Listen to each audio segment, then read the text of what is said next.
Welcome to the Mean Old Man Workshop with improved production values and multiple cuts today. This is going to be fun.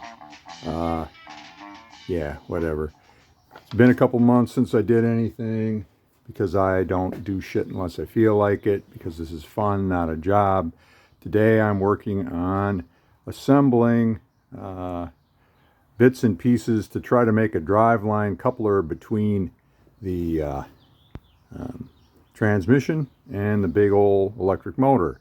These parts have been sitting around my bench for months now.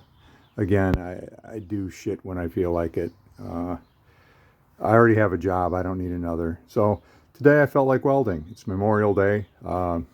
Seems like a good day to do some welding. Even though I'm the world's worst welder, you can probably see, let's do a high production value zoom. I tack welded two large steel discs.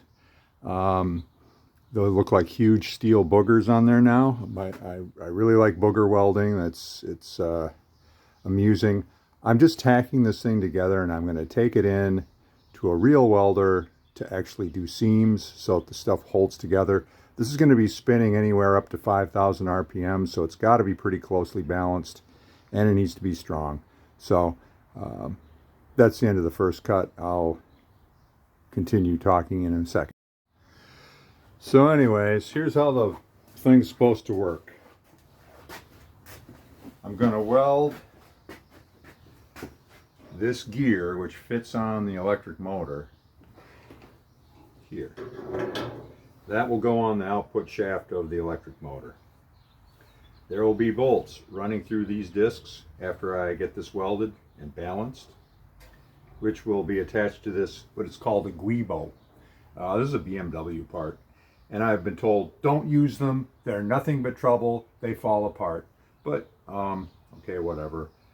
If they're good enough for BMW, you know, it's probably good enough for the low intensity use I'm going to be putting it to. You have 3 bolts coming through here to hold the guibo in place. 3 bolts coming through here. And then if there's minor variances in the alignment, the rubber kind of compensates. That's the idea of a guibo. And since this is obviously very low tech, I'm not working at any kind of level of expert setup that you'd expect with modern manufacturing. I need something to account for slop, right? So this goes here, bolted onto the motor. This is bolted on here. And what I have here is a clutch plate that fits the input shaft of the Volvo transmission that's going to go on there. Well, for God's sakes, get your airplane out of here. And then when this is all bolted together, the electric motor will have its power go through to the transmission, and away we go. There's no actual clutch functionality. I'll just start off in 3rd gear. I got everything dry fitted and everything. I'm clamping that center gear to the metal plates so that there just is no movement between them. It's centered as well as I can get it. I'm going to have to spin this thing on a lathe to balance it at some point because I don't want it wobbling all over the place at 4,000 RPM.